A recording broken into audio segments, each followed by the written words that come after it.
How do people buy multiple houses without running out of money, or sometimes buy houses for free? When we first started in a property, we thought that people must be rich or have some secret trick.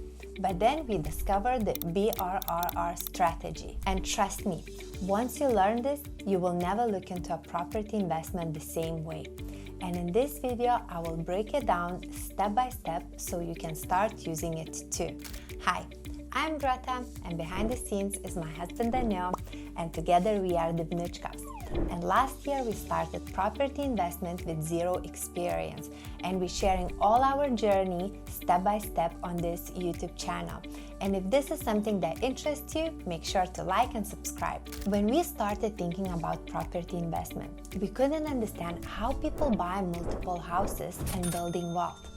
We were keep asking ourselves, where do they get all this money from? Do they keep saving for years? Or do they have some access to unlimited cash? Then we heard about BRRR strategy. And honestly, at the beginning, our reaction was, this sounds too good to be true. However, after diving deeper on the topic, we realized that this is exactly how people grow their portfolio without using constantly extra money. And this is not some magic trick. This is just a numbers game. So BRRR stands for Buy, Refurbish, Rent, Refinance. And it's a strategy that allows you to recycle your money into multiple deals rather than tying up your money in one house. Instead of saving money for years to buy another house, you can pull your money back out of the property to reinvest it again and again. And sometimes you can even end up with a free house. Here is how it works step by step. So the first step is to find the properties that need some work. This could be properties that are run down, outdated, or need some refresh, so you can uplift their value.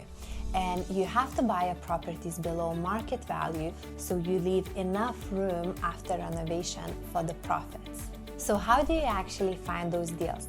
A good way could be property auctions, motivated sellers that they want to sell it quickly, probate properties, as well properties that have been sitting on the market for a very long time, or you can even have a look at the rental properties and try to purchase them too. Once you have purchased your property, now you have to refurbish it.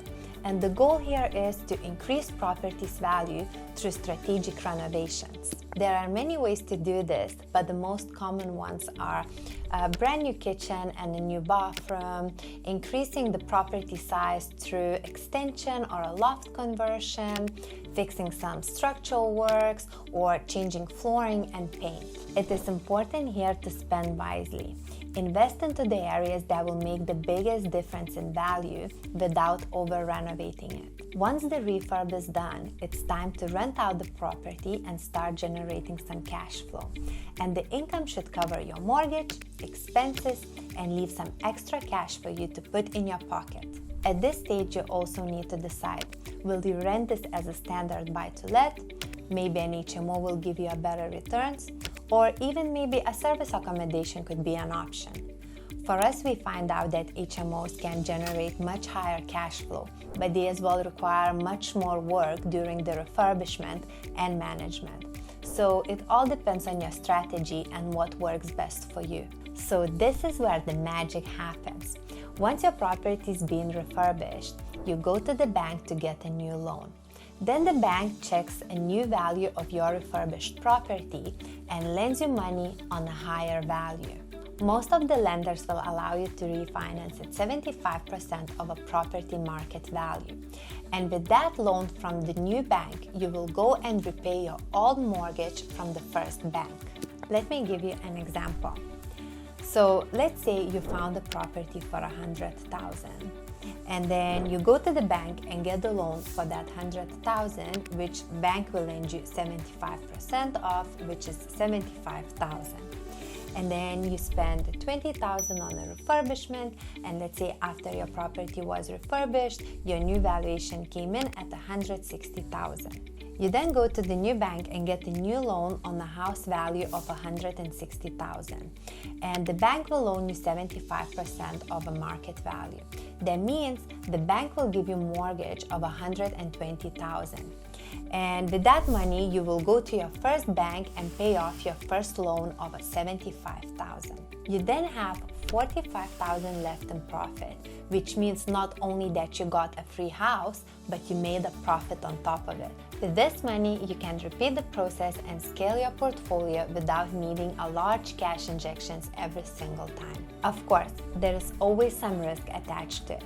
What if the valuation doesn't come back as expected? Or what if you can't pull all the money out of the deal?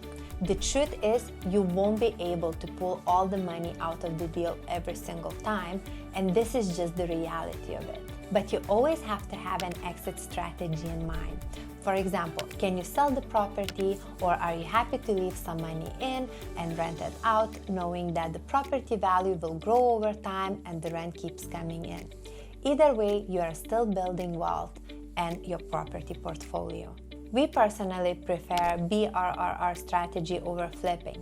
With flips, you do all the work just to sell the house. With BRRR strategy, you actually are able to pull all the money out of the deal, keep the house, which will appreciate in value over time and will generate you a cash flow every single month.